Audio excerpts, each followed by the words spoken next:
Hello and welcome to the podcast from Stress to Success Blueprint. I'm your host, Lolita Gorin. And today is a very special day for me because I have social media true leader, Britney Crosson, oh my goodness, did I just messed it up? Social media thought leader. There you go. You see, this is my Lithuanian in me just comes through.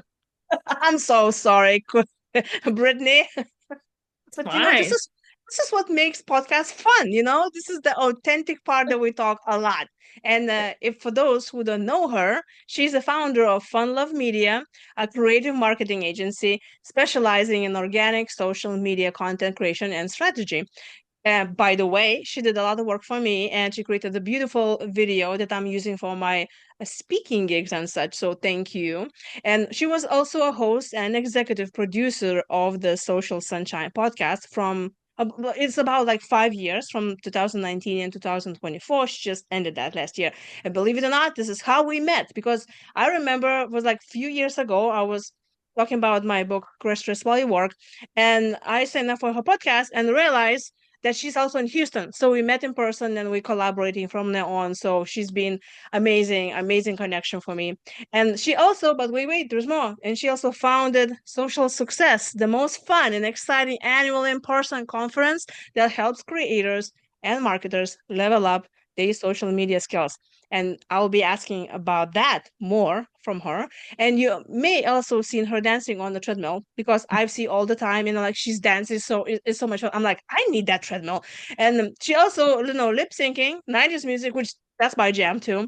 And on social media, and believe it or not, she has like over 20 million views, which probably is gonna grow exponentially after this podcast. and Definitely. and founding. And so Brittany inspires and entertains audiences all over the world with her posts, post the effing video already because we all just too stressed out of how we look and how we show up in front of people, and that I think is just stress that we don't really need. So I know, very long introduction, but hello, Brittany. So happy to have you here. Hi, thank you for having me. This is so cool that I get to be on your show. It's kind of funny, isn't it? Because that's how we met. Like I was your guest, and who knew? 5 years later, I'll be interviewing you.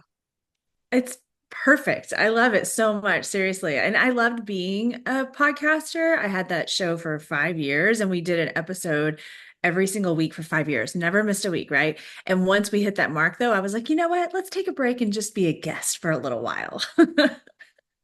I love it because you see, when I follow you, of course, on social media, and you all over the place do a lot of great work with other companies that you are working on their social media. And so um, I would love that you tell me what is that you do and how you can help those who are listening in.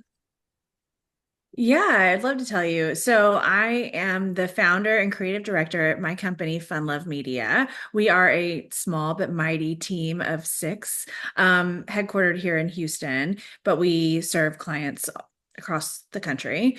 And what we specialize in is organic social media, which means we're not like an ads agency. We're not necessarily just running meta ads and things for people. We're actually getting in there and getting our hands dirty and creating the content. So we'll like go on location to the client's place of business or their home or whatever, shoot content, then go back and actually turn it into social media posts.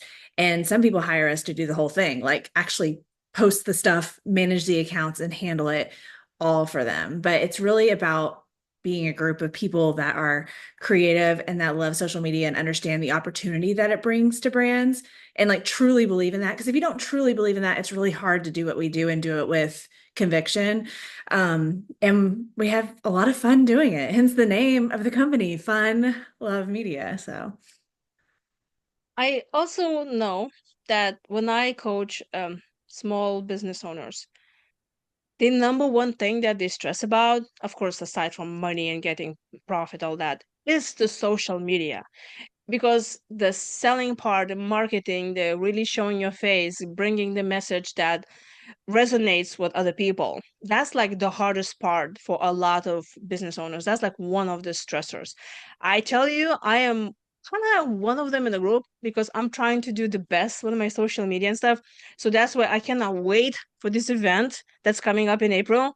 And thank you so much for inviting me to be a speaker and talk about stress management and burnout in our daily lives. So I can you tell me a little bit more about that event that somebody really need to attend? Yeah, Social Success is the name of the event. I started it back in 2022. I just had this vision of gathering together all of my really smart, talented friends like you together to bring our abilities and our knowledge, right, to others. Because I was like, gosh, I know so many smart, talented people in this area, in the entrepreneurship, in business, in marketing, and social, and so that's where it all came from, was bringing all that together. And I also love an in-person event. I mean, I love technology. Like obviously, I meet everybody I know that's great through social media.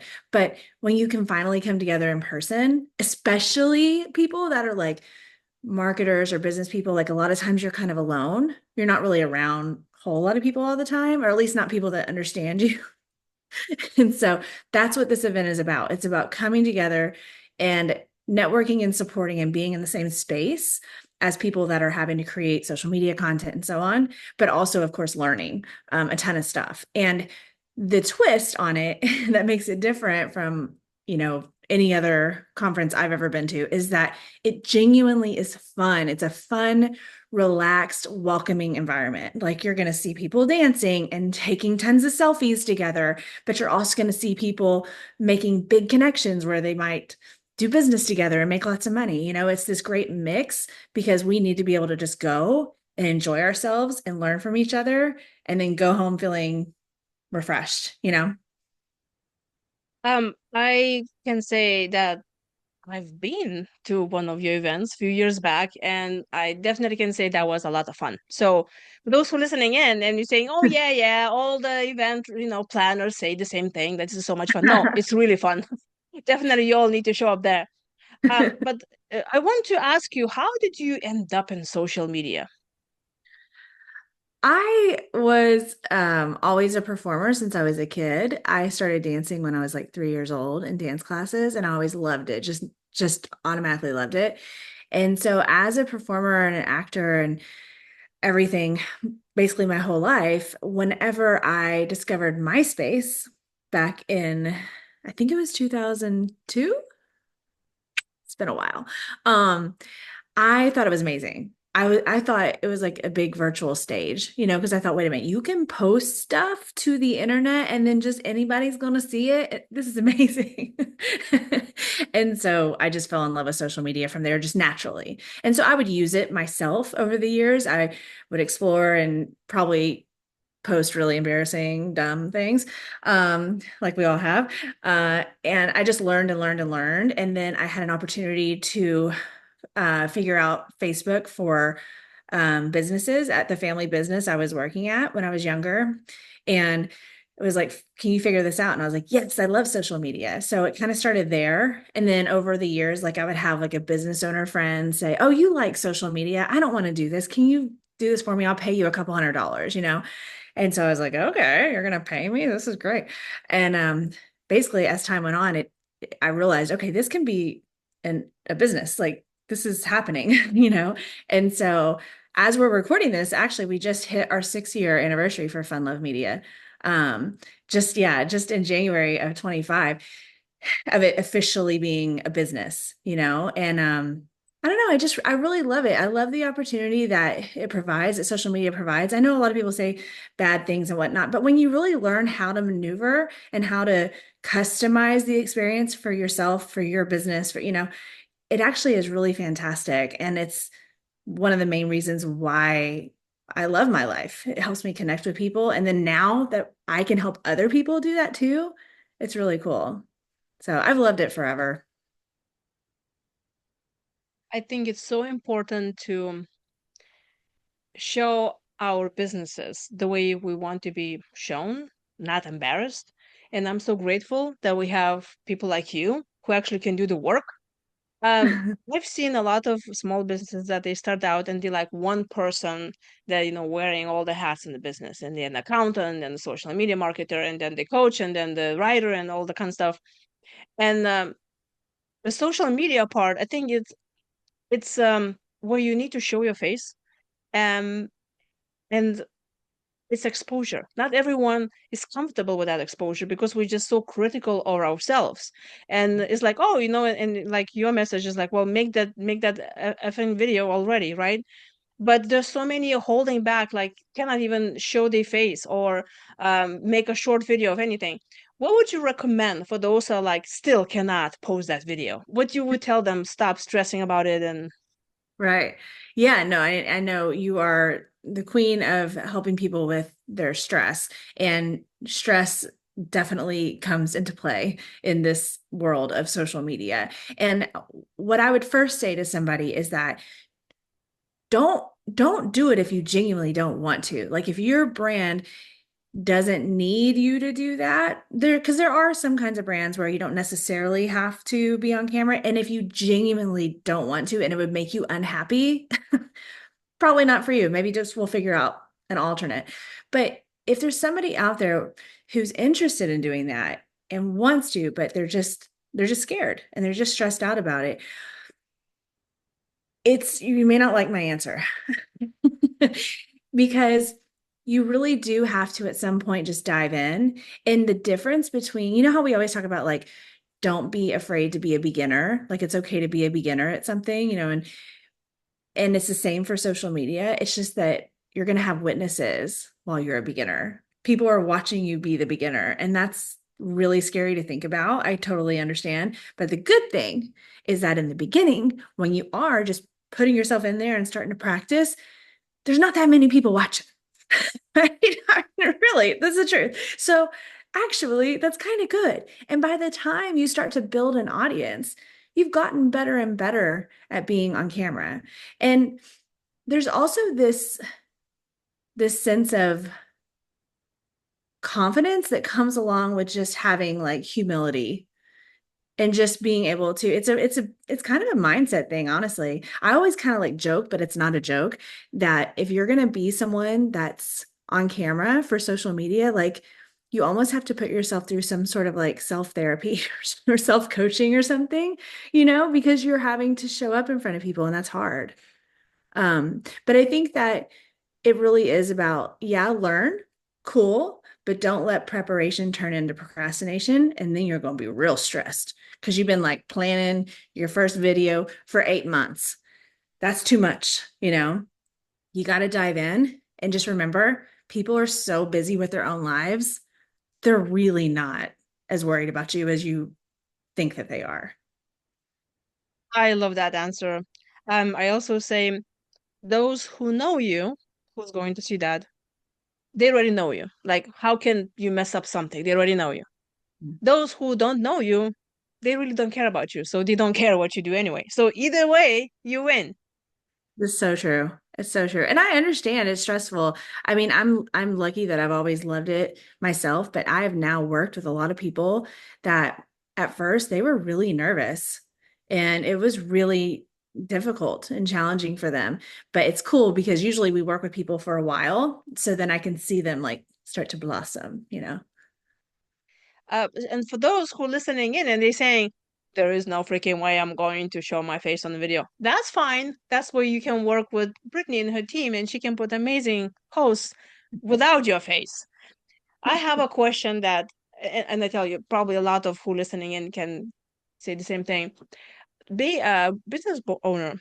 I probably get at least 3 or 4 messages from God knows who, God knows from how they even find me, of saying, "Hey, I just saw your YouTube channel. I can make this thousands of followers," or "Hey, we had this best social media thing, and we're going to make those posts for you and everything." You already know where I'm going with this, right? Yes. I mean, yeah, I get those too. I get emails a lot lately too. I'm like, what is happening? I'm like, why do you have my email address, first of all? But yeah, no, and look, I think if you just think about it like maybe the way you would think about it with anything, maybe with like a service provider for something in your home. Like are you more likely to work with some random stranger that says that they're a plumber and they just like started messaging you or emailing you and you don't even know anything about them? Or are you more likely to maybe want to like look into what plumber you're going to hire and let into your home? Like it's very similar. So I would say you definitely just, when that happens, you gotta, if you're actually interested in the service, you really got to do some research to make sure it's legit. And even if they are legit, it still may not be the right fit. So that's another thing, if you're going to work like for a long term with somebody on your social media, because it can get kind of intimate. Like that person is going to see your face like all the time. They're going to be editing your videos. They're going to have to learn your brand and your brand voice and truly understand like your mission and all this deeper stuff. So like it's better to work with someone who you're comfortable doing that with. I love that analogy about plumber because we don't want to bring somebody in the house. Also, I think it's, in today's world, when you just, send an invoice or send the money, God knows where, you have no idea where you're sending that money. Even if somebody from Philippines, say, hey, I'm gonna do this amazing job, but you really don't know people there, it's very tricky. Like the more those emails I get, the more I know, like I don't, and I sometimes I message back and I say, I don't do business with people that I don't know. Like I need to know you, trust you, and then I can hire you. And I think more what they do is just we become numb with all of this bombardment. So in a way, somebody can say, well, Brittany's business is going to crash because somebody from Philippines can do for $2 an hour. But in a way, it helps you too because you're a real person and I can trust you. And I'm not gonna trust somebody who's asking for my credit card from God knows what country and I don't know what the results are going to be. Yeah. Right. Right. Yeah. So true. I know. It's a lot. And the thing about social media though also that is so wild is that it's still really young in just like the big picture, right? So, I mean, even though I was talking about discovering MySpace in 2002, 22 plus years ago, um, that was when it literally first came out. Like that's not, people have only been really steadily using social media for business purposes for like a decade, like really strong, you know? Um, it's only been a decade, maybe a little bit longer. And that's not that long for an entire, industry, an entire world. So we just have to all kind of keep that in mind because you're going to have kind of some shaky things and people involved. One thing that when I do my social media, whatever, one thing that's really used to stressed out. Now I'm like, okay, whatever, I'm just gonna do my thing, and I found my solution. That there's constantly changing all the algorithms. One month we're doing this, the next algorithm, the next month we're doing another algorithm. Then we are loving Facebook, we hate LinkedIn. Now we love LinkedIn. Now we hate Facebook. Oh, and Facebook, I have 7,000. Yeah, I have like 7,000 followers. Only I went in my analytics and I like, 5 people got it, including my mom, dad, and my neighbors, that I love. It's like, so I stopped trusting now all those big hypes. That's why I think, like what you do, how you can help other people. Because then I hire you, I know you did all the research and you know the trends. Because it takes so much time and energy and money to figure out what is in today. And by the time I'll learn what I need to do, now it's kind of like, those people who I coach and they say, oh, I'm just spending so much time on social media, whatever. I tell them, well, it's kind of like doing your own books, or like doing your own taxes or cutting your own hair. It's like, sure, you can learn it, but do you really need to do that? One thing that I remember when I was interviewing about close to 200 owners of businesses for my book, they said that the number one thing that helped them the most, it was delegating. It's like those that were less stressed out and making profit in the business. They said, well, I just delegated a lot of things to the people. I hired them, had interns and whatever. And then they spend their time and energy on the specific things that they were good at. And that's how the business grew. So I understand it can be stressful. There's a lot of people have difficulty with being perfectionists and let go of delegation and everything, but social media should be like no brainer to be just delegate it out, hire it out, and just leave that stress behind. Right. No, that was a really good example you gave. Like, sure, you could learn to cut your own hair, but like, do we really want to do that? Like, come on. But it is interesting though. I always say what's weird about one of the many weird things about social media is that anybody has access to do it, like literally in your hand. Like you could just with a few taps do something, but you maybe not everybody should. You know what I mean? So like, but the cutting the hair thing, for example, like I don't know, I don't feel like maybe it's because of time, maybe just because for so long people have been, well, you go to a salon. And maybe that's part of that whole thing I was saying earlier about like social media still being young. And so it's like kind of, navigating it or whatever. But it is stressful to keep up with the stuff. You were talking about like all the changes and stuff. That's definitely challenging. I mean, even I will say I saw something just today actually where the girl, she wrote it on Threads. Do you use Instagram Threads ever? No, never. Okay, just checking. It's like Instagram's version of Twitter, essentially. But I saw this girl, you want to have a strong hook when you first write something out because it grabs people's attention like a headline. I get it. I do this for work. But her hook was so misleading. It said, Instagram stories are dying. And then you go to continue reading when you click on the little thing because she's baited you in. And she explains what she actually means. And it's not that they're dying, because they're not, by the way, everybody. It's just that now there's a different approaches that work better, which is something I've been talking about for like a year. So I knew what she meant, you know what I mean? But like her first sentence could really mislead somebody.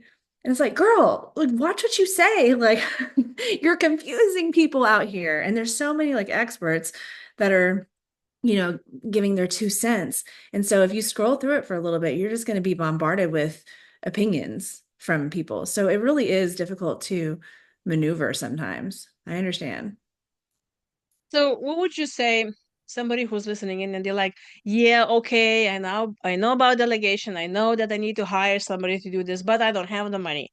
What can you say someone can do with their social media? Let's say 3 tips what they can absolutely should do that is doable but will make an impact. I love that because not everybody can hire somebody, and I understand that. And I never even want people to hire us that feel shaky about it. Like it needs to feel solid, otherwise let's not do it, because we don't want this to go in a bad direction. We want to keep a good positive relationship, right? So definitely know what's best for you and what you can and can't afford. And if it's not in your budget to get help with this kind of stuff, which is not in a lot of people, so you're in good company. There are ways to learn for free. What I would say is learn the how-tos for free, like in YouTube videos. And so what I mean and also by actually using the apps. But what I mean is like literally how to use the features in an app, how to use the features in Instagram and Facebook and LinkedIn and all that. And you can watch free videos, you can watch free tutorials, and then you need to be on those apps practicing, just using the features and things. So I would say that's step one. If you're really beginning as a beginner and you need to just know how to do things, do that. It's free. I mean, and honestly, if you just devote, I don't know, a handful of hours, you're going to learn quite a lot for free. So do that. And then after that, whenever you have a better handle on how to use things, you want to just make yourself a plan that is sustainable at first, right? And you can graduate to higher level things later. But start with something that is sustainable at first. I do always recommend people to be on more than one platform, but it doesn't mean you are equally aggressive on all the platforms, just that you have it there so people could find you. So for example, if somebody said, you know, I think my audience is more of like middle-aged or upper middle-aged people, I'm really going to focus more on Facebook because of that. But like, I also want to make sure I'm on LinkedIn because I'm a professional and I want to connect with other professionals or whatever. then okay, you're going to have your main effort on Facebook, for example. And then over on LinkedIn, you're going to fill out your account, put your picture, make it all nice. And then you're just going to post something there every once in a while. And you choose the quantity that you can actually sustain. And you need to be able to sustain it for like 6 months, you know? So make sure you feel like you can do it. Even if it's like one piece of content a week, if you can do that for 6 months, that's awesome. And then you can kind of reevaluate and see. So I feel like it's like taking it in those chunks and those steps, but you're still taking action. At least you're not putting it off. You're not procrastinating. You're actually doing some work. Well, that's great advice. So my question is, how much of the social media posting do I need to do every day? You don't even have to post every day. It depends upon your goal. I actually have a method that I created for this. I call it the 3F method because I love an F word. Um, I'm serious. And then I have a You whole mean design. flowers, flowers. Yes, yes. But the 3Fs are focus, fine, and force.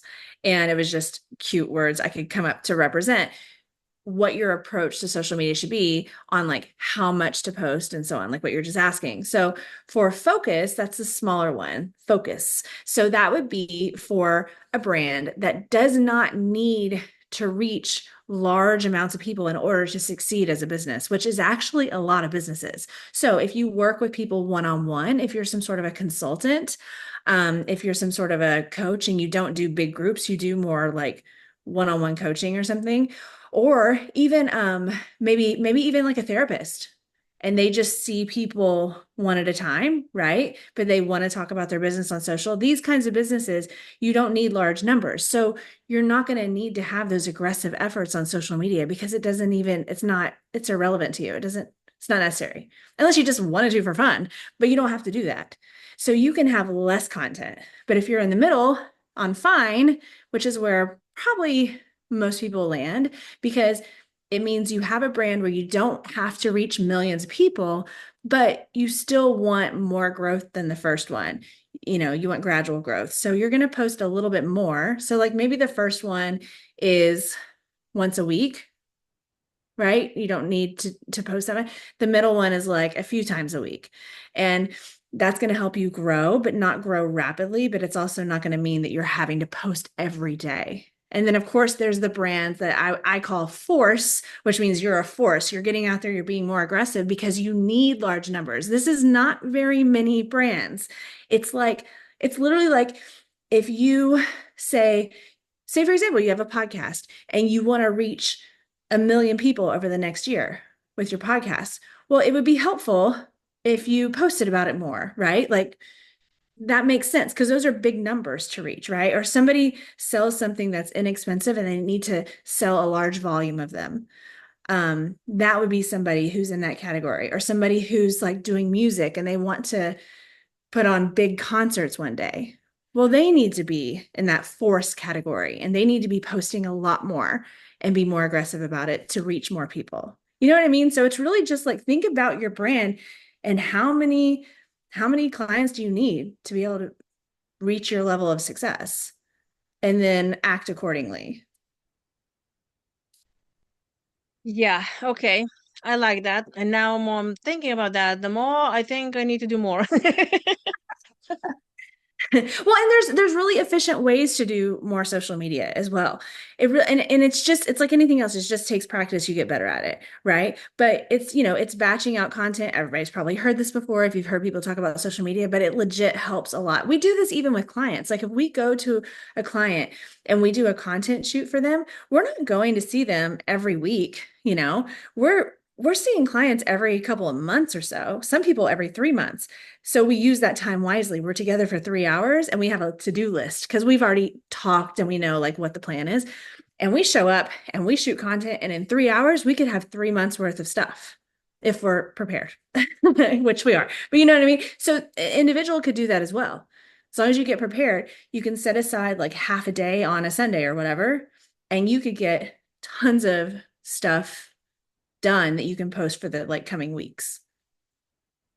There was something I realized that I think I'm going to do, and now you tell me, is that a great idea? Actually, you inspired me, so you probably will say that's a great idea. I've seen a lot of videos of you just like walking on the street or running, or you just, complaining about snow and whatever. That has nothing to do with teaching social media. And I realized that almost, I mean, 99.9 posts that I do, it's about teaching people about stress management. And I was just talking with someone and I said, well, in today's world, when we're being bombarded by all of this spam, everybody's trying to get business and money from us, um, we do business only with those who we trust. But I'm thinking, if I'm not really showing my personal side of me, goofy me driving somewhere or drinking coffee or like walking in the snow, they don't really know me as a person. So they know me only that teacher that's like zero personality. So do you think it would be a good idea for me to post like short videos of me doing nothing? Yes. Yes, yes, yes, yes. Especially in your case, which I'm sure a lot of people that are listening or watching could relate to, right? Like if you are the brand, you're the face of the brand. Like you want to be communicating with an audience. It's not like we're talking about Coca-Cola here. Like we don't need to see what, the marketing director at Coca-Cola is doing every day necessarily, right? But when we're really directly working with someone like someone does with you, yes, they want to see your personality. And you find that kind of happy spot on how much of that it literally is usually just trial and error, like what feels good. But for me, the reason why so much of my content is not about my work, because it's not, it's literally just entertaining and like connecting with other people similar to me or like in my age range or something, is because I want to do that. I have fun doing that. I am a performer, I am an actor, so I'm using those skills. So that's enjoyable for me. And if it's enjoyable for me, it means I'm not going to quit because I look forward to it so much. Like I cannot wait to post my video every evening. I'm so excited about it because I'm having fun with it, right? And it's not, there's bad days. But so you may not feel the exact same way, like you may not do, you know what I mean? But you still have your combination that works. And it can be easy, like you said, you could be driving if you have, like I have a little mount in the car, that the phone can go in and you could literally just turn on record and not even look at the camera and just be driving. And then later we call that B-roll. When you film something, it's like supplemental video footage where you're not like paying attention to the camera, you're doing something else. And you would have that B-roll of you driving. And then maybe you use that as a post and you put it up and you put some trending music in the background and you put some words on the screen that just is maybe something funny that you thought of that day. And then it helps show your personality and connect with people and done. I love that. So I have another question, and I've seen a lot of people teaching how to use AI and ChatGPT and all of this. And I tried few tips of, you probably know where I'm going with this. Well, they say, hey, act like my social media marketing, whatever, something manager and create 30 days of whatever based on, or what does it says you need to start a question like, I want you to help me with the social media post. What questions you need to ask me about my business to give me the best results, something like that.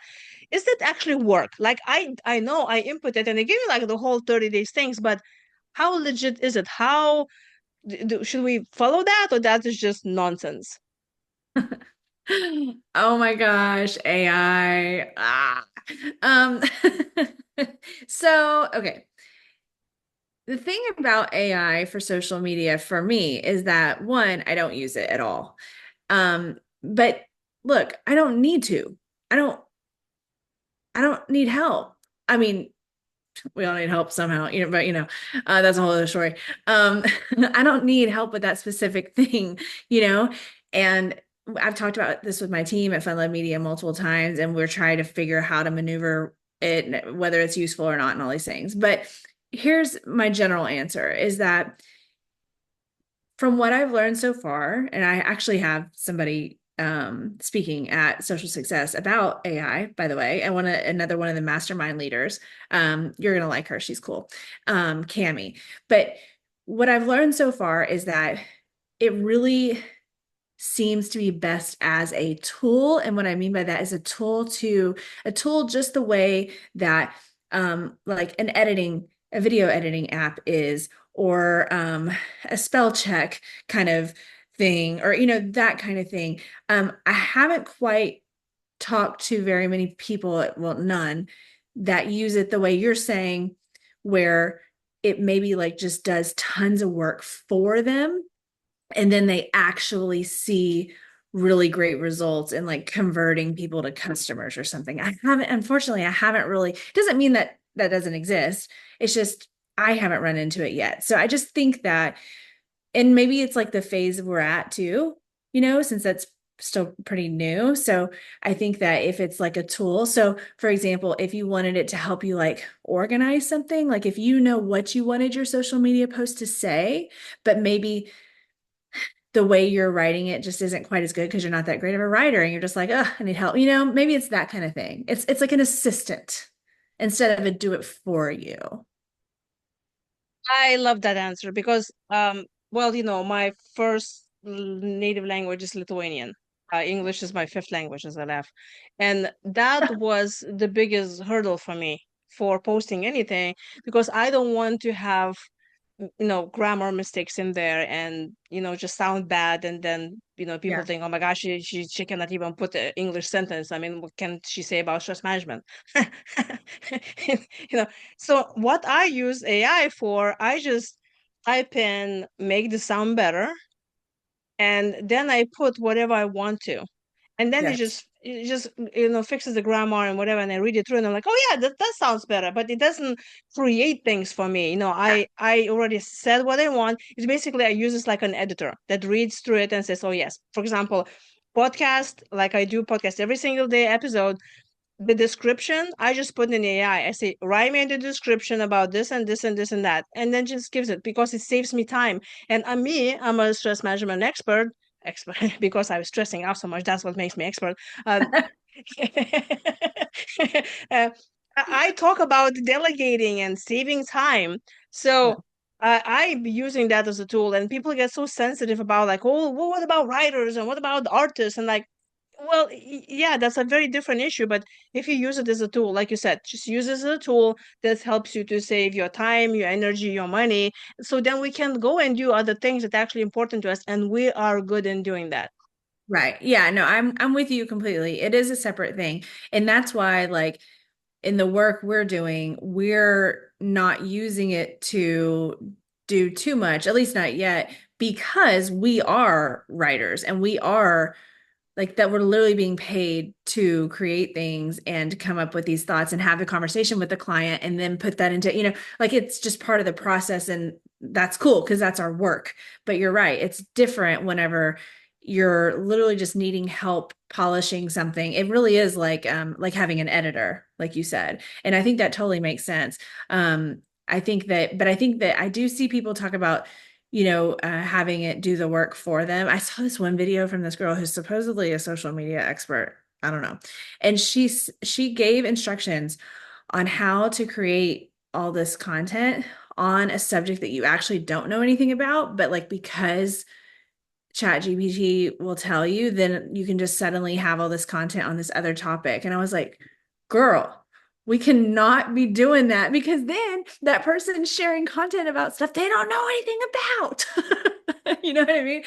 That's That we dangerous. It's dangerous. But I love what you're saying. It's like having an editor. It's like having that spell check. It's like having that kind of a thing. It really is like something to assist you. Yeah.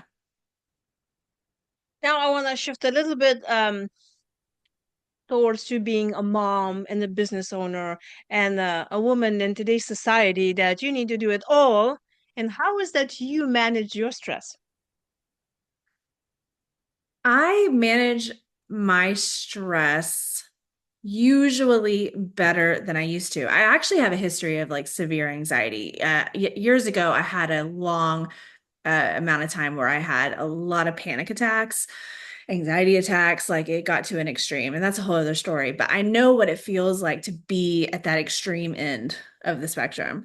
And unfortunately, but what it's done for me now, the older I get, the better I get at managing these things. Because the bottom line is that no matter what kind of help you get, like professionally or medically or anything for any sort of an issue like this, you still have to have your own stuff you do in your life, no matter how severe your stress is, right? You've got to have your own like little coping mechanisms and your routines and stuff like that. So for me, I kind of compare it to like the way that we treat like a baby. You know how like people talk about like if a baby starts crying, it's like there's almost like this checklist. You're like, are they wet? Are they dirty? Are they hungry? Do they have gas? Do they need to burp? Like there's literally just a simple checklist. I kind of do the same thing with myself whenever I'm starting to feel bad, I'm starting to feel stressed and anxious.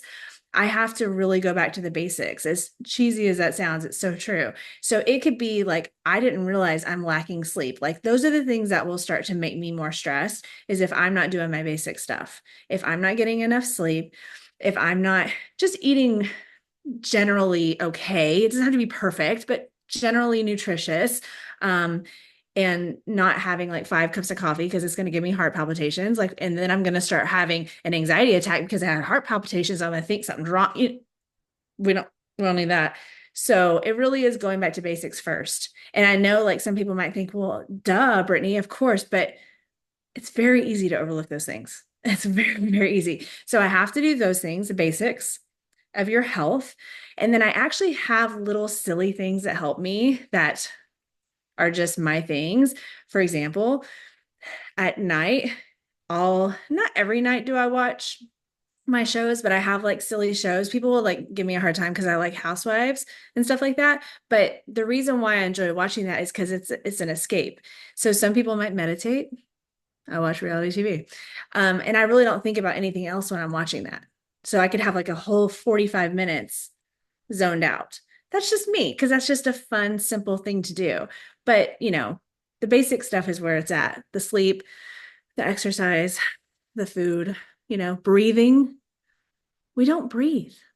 I have to remind myself, Brittany, breathe through your nose, you know, and then just being proud of yourself. Like, honestly, you got to have those moments like pat yourself on the back to go, like, you know what? Don't be so hard on yourself. Look at all the cool stuff you did this week. But it takes time. This is not some sort of like snap your finger thing that you're good at. But I say don't worry about doing it like other people. Like I always make a joke that like I don't have time to, and like maybe you do this, so sorry, but I don't have time or I'm not making time, whatever you want to call it, in the morning to like meditate and journal and do my deep breathing exercises and exercise for an hour and then have my smoothie or whatever. And no, it's not happening. So I think it's like, don't be ashamed of what your version of self-care is. I love that you mentioned something about the mornings, and um, I am not a morning person. Okay, I'm a night owl, and when I heard this thing, oh, you need to wake up in the morning, you need to meditate. I'm sorry, but I fell back asleep in my chair. Okay, this is not the time for me to meditate. It's because to me this is just sleeping while you're sitting. You know, Same. and all of this, oh, now I'm gonna write a journal about my gratitude. I'm like, I no. And again, when I wake up, I start with gratitude in my head. Like thank you for this, thank you for that, so to get that vibration high and then I up for that. But writing, I hate writing. I know I'm a writer, but with hand, my first of all, my handwriting sucks. Okay, number two is I'm like they say, oh, there's another one. Have journal, so we can go back months. I'm like, cannot even read what I read half an hour ago. It's stressful for me. So forget journaling. So another thing is we need to always find our own things what works for us.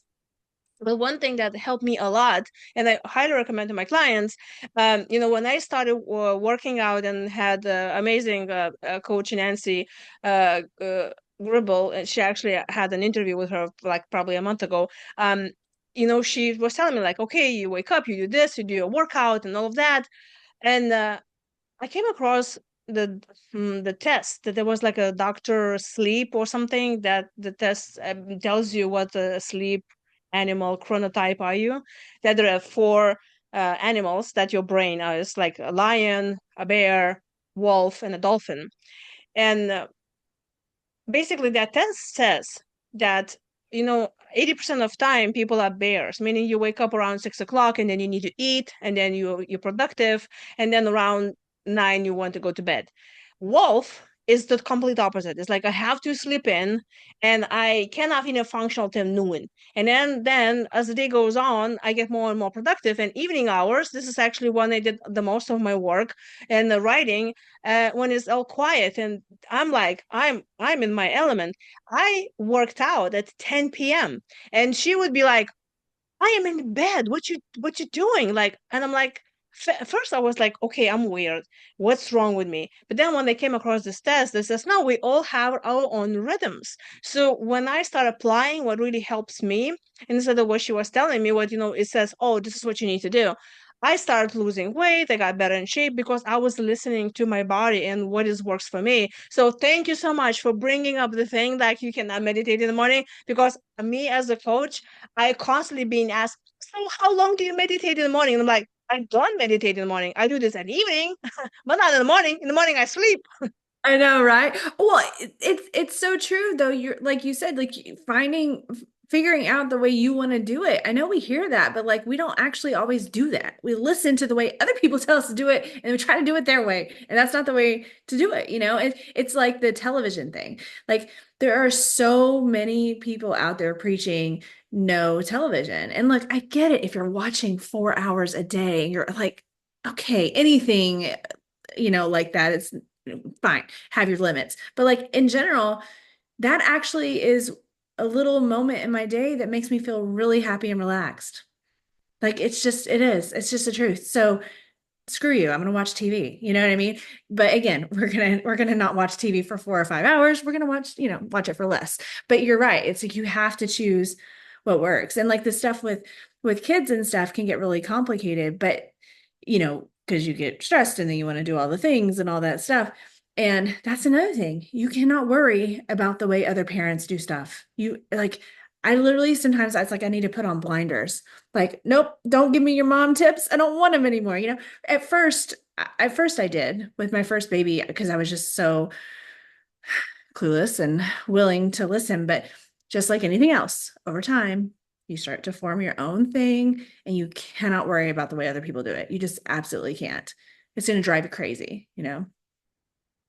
Talking about kids, and I actually wanted to ask that question. First, I know I've been watching you on social media for years now, and I see your kids growing, and it's like, she's so old now. And what I love that you involve them into your things that you do, and I love when you do like synchronized dancing, and that's your jam, and I just see how much fun they have. And tell me, are they happy to be in your videos? Or like how much do how somebody who has a business, how much they should involve their kids? You only do that if that's what you want to do and that's what they want to do. Literally only. You do never do it otherwise. Like my kids are, I mean, now I guess whenever a baby's a baby, well, the parent decides if you share a picture of your baby or not. Okay, fine. Parent decides. But as the kids get older, you have to have conversations with them. I mean, I'm just not going to be this like mom forcing her kids to like be in videos. That's horrible. That's not even fun. I mean, I've got a 13-year-old and a 10-year-old. Like, I don't want to try to be forcing them to do that. So we just talk about it. Like if somebody's up for it, cool, let's do it together. And if they feel okay about it, fine. It's kind of like having a photo album or something online. It's like fun to look back at the memories. But I do make sure that for me, this is my decision, my brand does not revolve around whether or not I have content with my kids. One, I'm not trying to put that pressure on them. And two, what a pain in the ass. Like I want to be able to just do, like I have to be able to do what works best for me, you know? So it's just about communicating. And if somebody feels like doing a dance with me, then I'm like, yes, I'm so excited about it because I have so much fun doing it with them. Um, or if like they're like in the background of a video. I'm like, if you're there, you're gonna be seen. Okay, cool, cool, okay. You know? I just make sure and communicate with them about it. And I definitely don't force them to do it because it would just be so inauthentic and so negative. So. So you work from home and you have your kids at home. How is that? I hear a lot of parents since pandemic, it's like, oh, I cannot work in my house because my kids and the dogs and the kids. How is that, you separate those and how you have a peaceful environment that you can do your work? It's hard. It's easier the older the kids get because they want their privacy and they don't want to all be up in my business all the time anyway. But especially when they were younger, I mean, it's really, really hard. Um, in fact, it's it's so challenging that when I see people with babies and toddlers trying to like work full time from home also while doing that and they don't have childcare, I almost just want to tell them like, oh, but but we don't tell people what to do. I just keep my little opinion to myself. I just know how hard it is, because my kids were little once upon a time. And when I am away from home for work, it's not every single day. It's all over the place. You never know. It's not a regular thing. And so I think like if you are able to find a space, a quiet space, even if you don't have a separate office, um, it's your bedroom, it's whatever, find that space. If, now my kids that are older, I can tell them like right now, I told them, I said, I'm about to be doing a podcast interview. So just keep the volume down. My door's going to be closed. Cool. Just communicating with them, but it's not easy, especially when they're little. So if anybody is watching or listening, please know that if it feels really challenging to work, especially mostly from home, and then also have little kids or babies, it's normal for it to be difficult. It's very difficult. You got to give yourself a break. I'm thinking, good, I have no kids. You know what? There are, yes. Always say, always because like I even have been asked like, but uh what if you never had your kids? I'm like, well, if I never had them, I would not know them and I would not know the difference and I would be fine. That's the actual answer. But because I do know them and I love them, here we are and it's fine. I love that. That's okay. So we can talk for hours about this, but I want to, and those who are listening in still, thank you for staying us here. As you can tell, we can have lots of fun. And that's what is this event that's coming up in April in Houston is going to be about. So, can you tell me three things that those who will attend, what they will walk out with? Oh, yeah, I would love to tell you that. So, you come to Social Success 2025, April, Houston, Texas. It's a 2-day event. And as we've mentioned multiple times, super fun, super educational, focusing on people that create content, whether you're creating content for your own brand or maybe you're doing that work for someone else, like you're a social media manager or something. Either way, that's who's going to be at this event. Intermediate and advanced level stuff is what we're teaching. So we're not teaching like earlier we're talking about like watching the YouTube videos to learn the how-to stuff for free. We're not teaching that. We're teaching beyond that.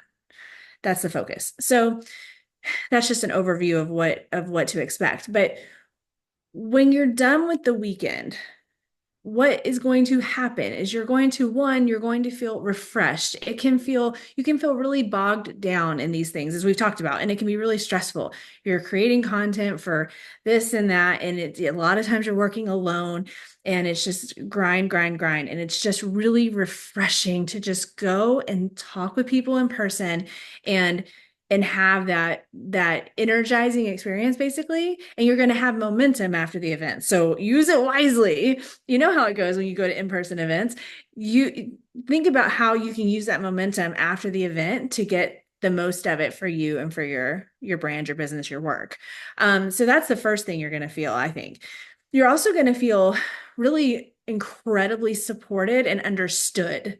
So while yes, there's specific skill sets that are going to be taught in strategy and content creation, but to be in a room with 100 people that know what it's like to have to do this stuff day in and day out and support your own small brand or somebody else's or whatever is really comforting and really empowering too, because you realize you're not over here on this island by yourself doing this. There's other people doing it. And then those connections are going to lead to really great things. I mean, people that I've met at my event over the years have ended up collaborating, doing business together, and so on and so forth.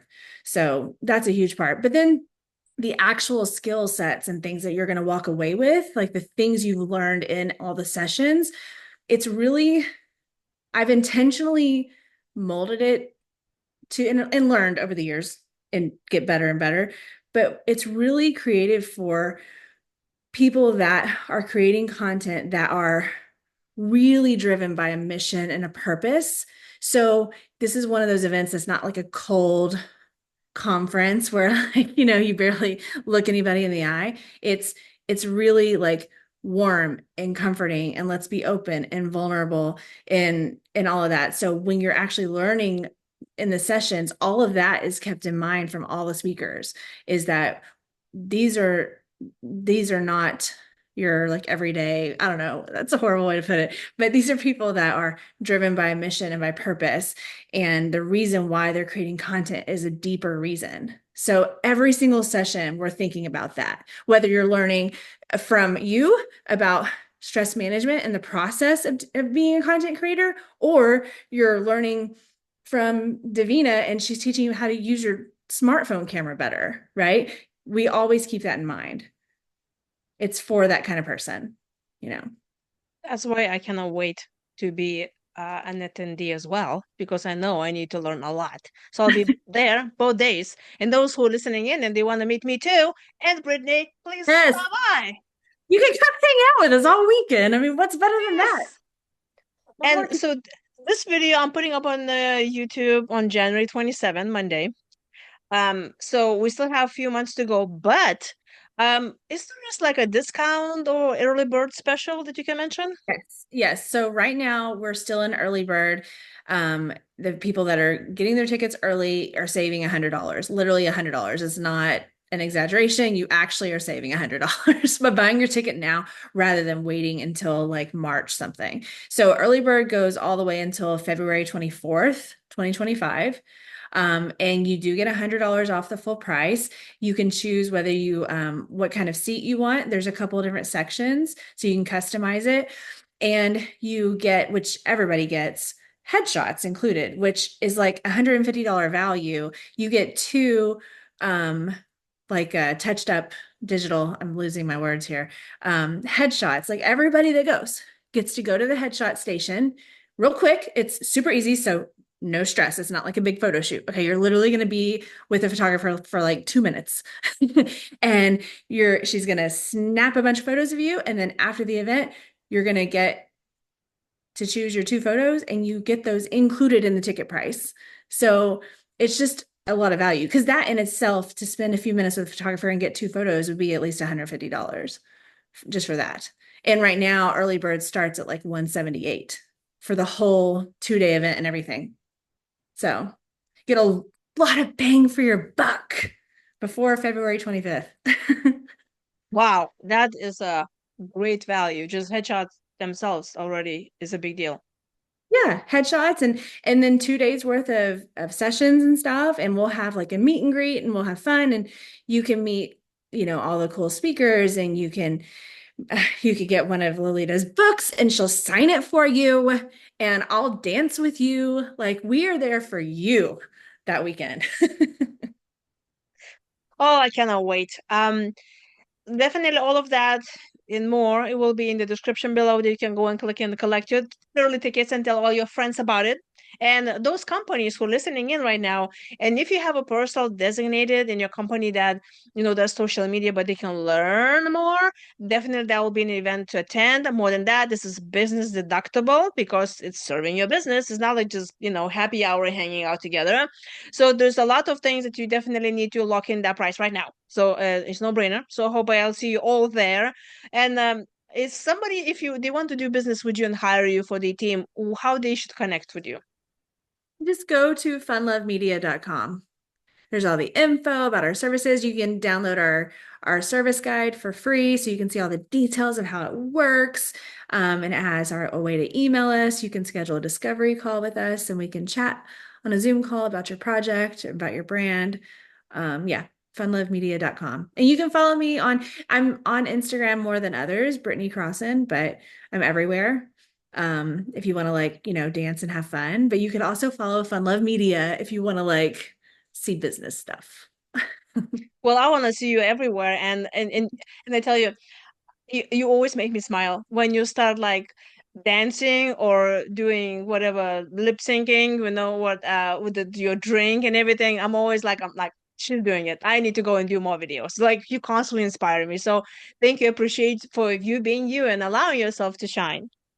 Thank you so much. This is so cool. Thank you so much, Lolita. I appreciate you. Yay, sadly we need to leave. So thank you so much for having this lovely evening with me. And it's a very late an hour, by the way, for those because apparently we both of us are wolves and we like evening hours. Yep, it's all right. We are who we are. Thank you, and I cannot wait to hug you in April. Thank you.